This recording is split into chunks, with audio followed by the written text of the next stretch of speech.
So in this tutorial we're going to teach you how to make your character jump. More accurately, we're going to teach you to make your character move, and then to make your character fly, and then you'll make your character fall. So this is kind of a basic introduction to how to do that on the Game Boy. But before we get started, a few of you have kind of pointed out a few things that we might be able to help you with. So one is a book recommendation. We're actually going to get into some quite detailed code today. Rather than previous episodes where we've just shown little snippets, we're actually going to have to write more of a program. If that's kind of worrying to you and when you go through you can't follow it, I really recommend this book. So it's the C Programming for Absolute Beginners Guide. I'll put some links below to Amazon in the UK and the US, but it will really help you understand the basics of arrays and methods and properties. Also, all the code for all of our episodes so far is now online at GitHub. Again, I'll put the link below. You can see each episode's code. Don't worry if you don't understand what GitHub is or what Git is. You can just go onto here in your browser and browse through. You can even download using that little green button there, or you can browse through to the files for each individual episode like this and see the real code for this episode. Okay, let's get started.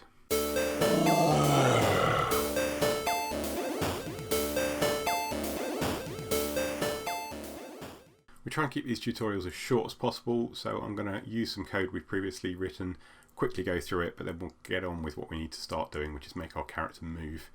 So I've got my main file. I'm including the normal things we include. I've got one sprite, which is my bloke, my character sprite you'll see in a moment, that I've already created in Game Boy Tile Designer. Look at previous videos if you want to know how to do that. We've got our main method. The first thing sets some sprite data between 0 and 8 to be from the bloke data.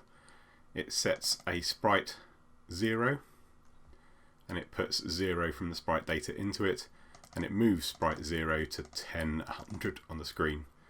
Turns the display on, turns the sprite on, and we've just got a while loop that we'll fill in a moment. So if you compile that code, it will just display a little kind of guy with a hat here that I've got on my screen. Now for this tutorial, I'm keeping it to a sprite, a character who fits in one sprite just to keep things simple. But obviously you might have more complicated characters who are made up of lots of sprites, and we'll talk about that in future. So let's get started and make the character move left and right. So we want to do that using some joypad controls, and we've done these before. So I'm just going to copy and paste some in to save some time. So if the joypad is clicking left, we want it to do one thing. If the joypad and it's right, we want it to do another thing. Now we're going to want to move our sprite left and right, but we're also going to want to move it up and down. And all the way through this code that we're writing today, we're going to want to know where our character really is. So what I'm going to do is I'm going to store our character's location in X and Y in a member variable. So we need to have these at the top, like we've got this unsigned char bloke. So we're going to call it player location. It is an int, so it means it can be positive and negative. It's an int 8, which means it can be up to a certain size. I can't remember what the size is. But plenty enough for the screen note, X and Y coordinates. And this is an array of integers. That's what these square brackets mean. And this array has two entries in it, so one for X and one for Y. So we're going to use that for our player location. So if we scroll down here, rather than doing 10 and 100, what we can do straight away is to set our player location. So if here I set our initial player location, so player 0, which is going to be our X, is at 10. Player location 1, so that's the second integer in the array, is at 100.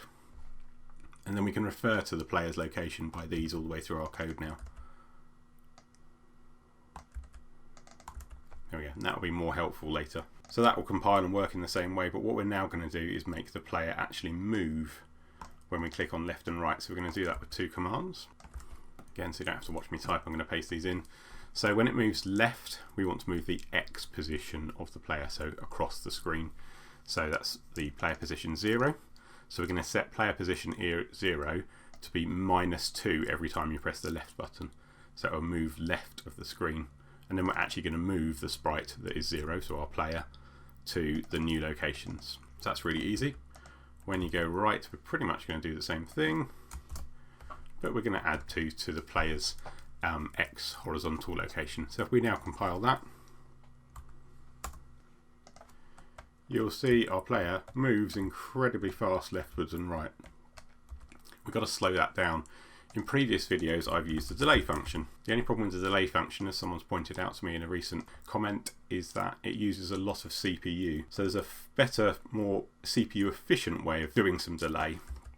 I'm going to show you what this is. So we're going to create a new method. So in our series of tutorials we haven't actually written a method yet. We've called plenty, so move, sprite and joypad, they're all methods in GBDK, but we're going to actually write our own method. So void main is a method, but we're going to write a new one for delay. So again, I'm going to paste this in, but I'm going to explain it to you.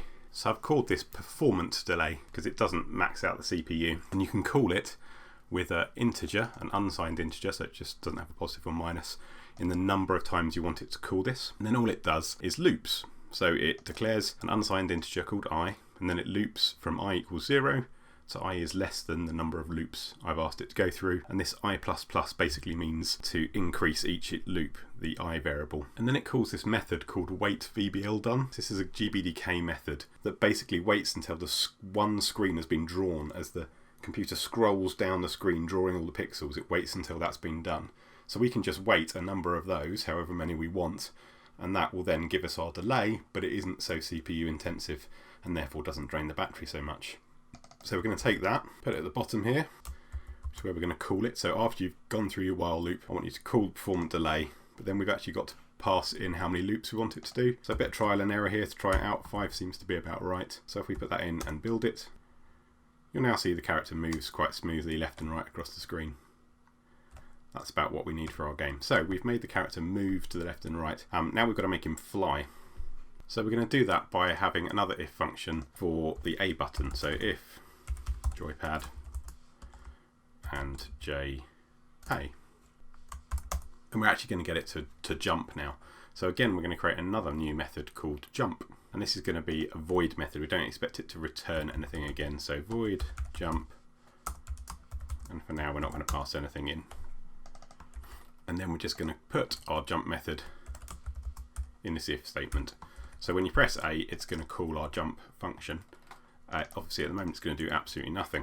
So what we're going to have to do is to get the Y position, the vertical position of the player, to change. And we can kind of do that in a number of different ways, but what we're going to look at today when we're doing jumping is to try and do something that's like the real world. So when you jump, you immediately have a speed going upwards, and then gravity, that pesky thing, gives you acceleration downwards as a force pulling you downwards. So what we're going to do is create those two together, and for each kind of loop of the while loop, it's going to continue jumping for you, and then acceleration will slowly slow the character down as he's going into the air to the point he stops, and then it will speed him up coming towards the ground again. So we're just going to start by making him go up. So we can do this similar to how you move left and right, but we'll have to adapt this code as we kind of go along. So I'm going to get the current location of the player like we did down here.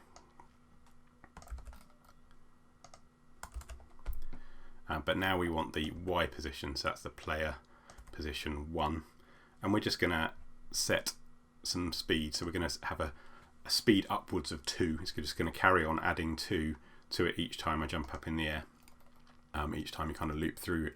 So to start with, that would just, right now, it would just jump us up in the air once, a little tiny bit. So if we maybe set that to 10, and you'll be able to see it work. So we've got the player location 1 equals player location 1, so that's the Y position of it, plus 10. So it's going to move at 10 when we first press it. But obviously it's not going to do anything until we move the sprite again. So we move him to the new position we've done. So if we now run that, all that's going to do is make him jump 10 in the air and nothing more. So move left a bit. In fact, he went down because 10 added to the Y is going to give us 10 down, not 10 up. So if we minus 10 off there. Try that again. But yeah, he moves 10 in the air. He hasn't really jumped, he just pretty much moved in one go. It's not like it's smoothly animated or anything.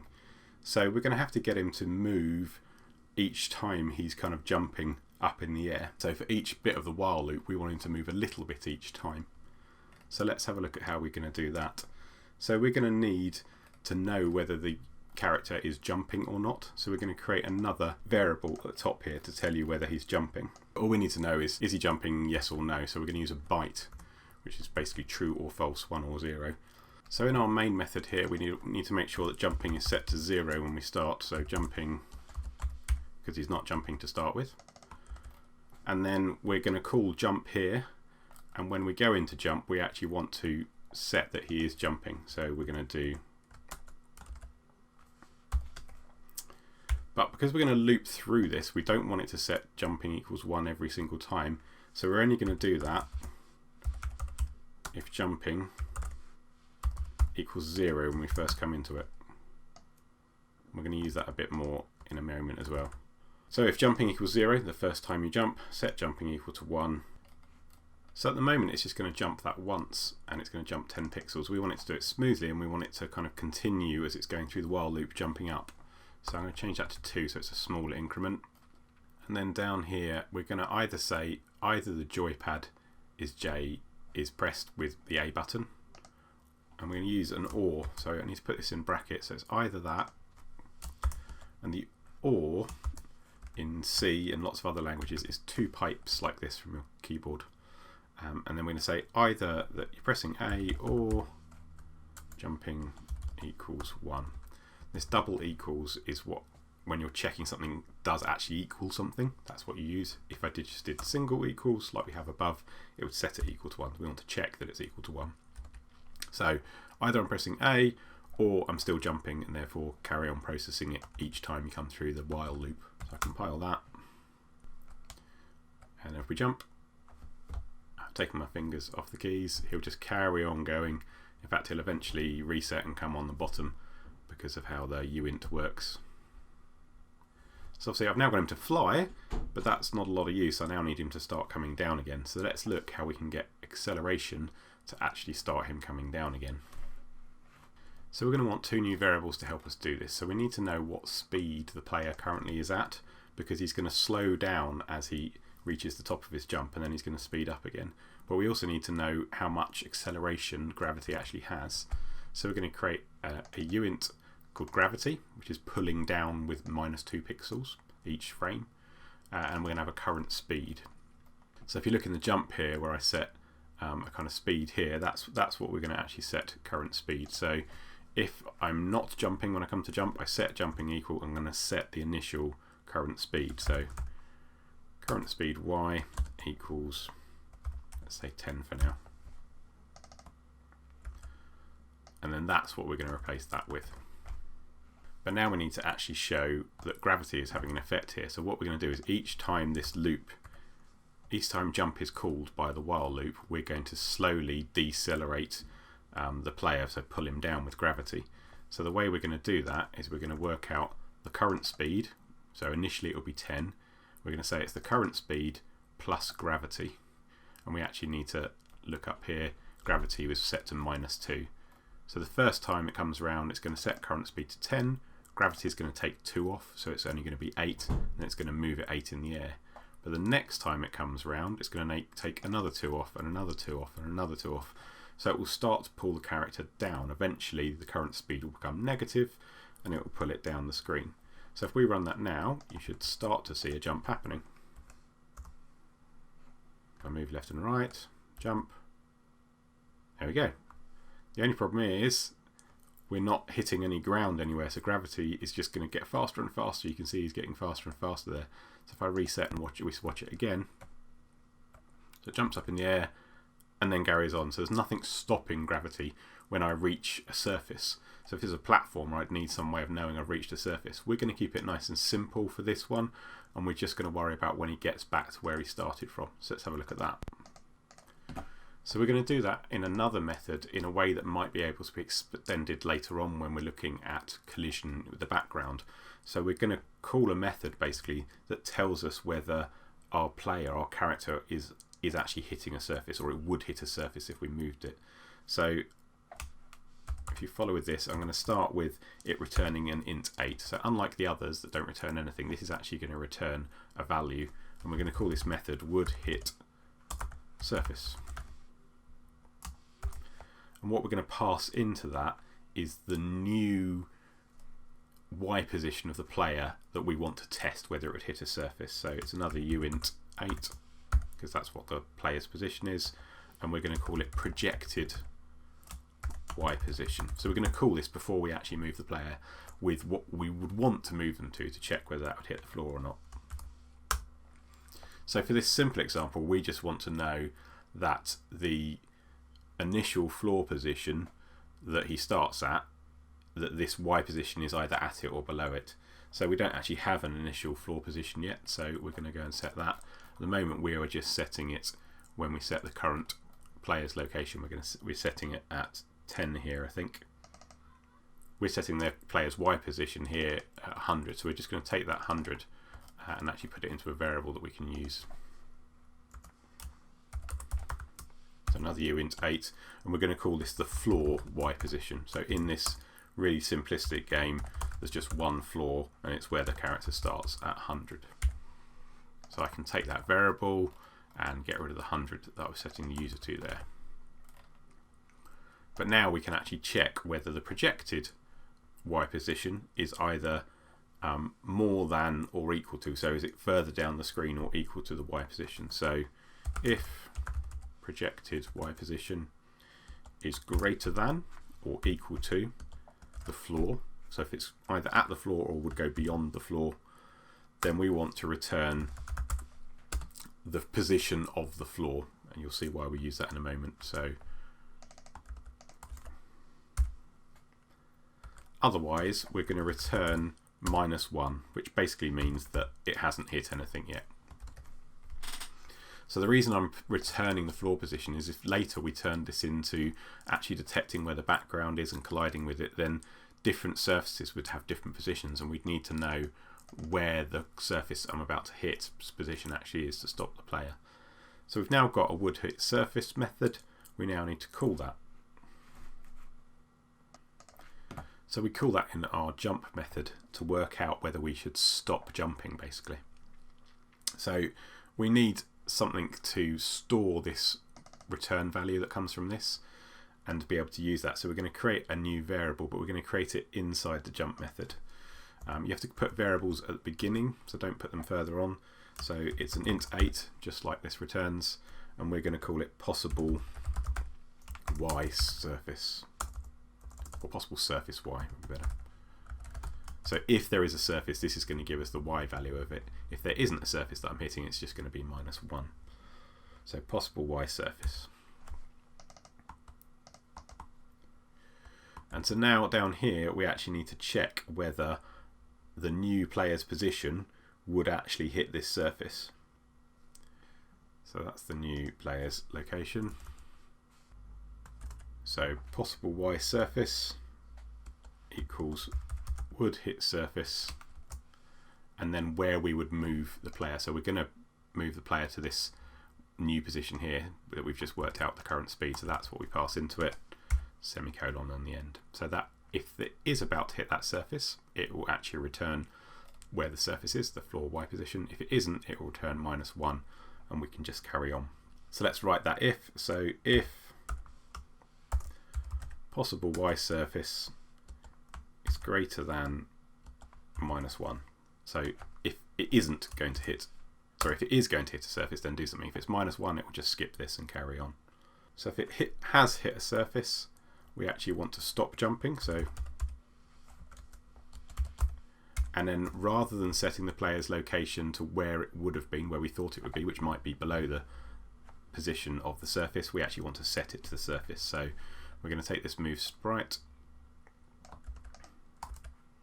and rather than player position 1, which was our new one we calculated up here, we're going to actually put in the Y surface. So it will just move the sprite to be touching the surface again, not to go past it, and set jumping equal to 0. So that means the next time the where loop comes round, it won't go through this and it won't jump, so it will finish our jump. But obviously if it hasn't hit a surface, we still want it to keep going. So we just move that move sprite into here and carry on as we did before. Okay, so let's just quickly run through this. So we call jump the first time we press the A button. If jumping, the variable, which tells us whether the player's jumping, is 0, then set it to 1 and set an initial speed. Now work out the current speed of the character with gravity applied to it, which will get smaller and smaller, and then set the player's Y position to that new speed, to its current Y position minus that new speed. Then work out if I would hit a surface, and if I do, tell me the Y position of that surface. If that comes back being greater than 1, so you have actually hit something, stop jumping, move the sprite to the position of that surface in the Y direction. Otherwise, carry on with the deceleration of gravity and carry on moving it through. So if we run that, okay, I've got something wrong here because I've got a floor Y position. I must have called something wrong. So it's expecting an identifier and I don't actually have one called that. Did I call it something different at the top? That's because I spelt this wrong. So this should be uint8, not... I keep doing that actually. Keep an eye on that one. These little squiggly lines in Visual Studio Code is what you really should pay attention to, and I didn't. Let's compile it again. There we go. Our man moves left and right.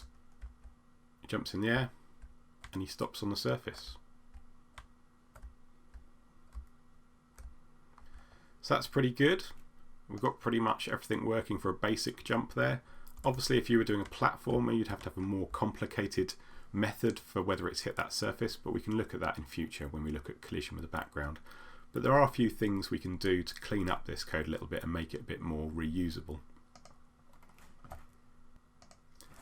So at the moment, jump only works for our character because we're calling our player location all the way through here. So we can make it a bit better and make it slightly more generic. So what we're going to pass in is we're going to pass in a sprite location from somewhere. So it could be multiple sprites, not player location. And we're also going to pass in the sprite ID that we call here. So we're going to change this method up here so that it has a uint8 for the sprite ID. And then we'll change this 0 to be that. So it means we could have more than one player or more than one character jumping. And the second variable we're going to pass in is the sprite's location. We need both the X and the Y. So we're going to pass in another array. So uint8 sprite location, and it is an array of size 2. Okay, so we can just change all our player locations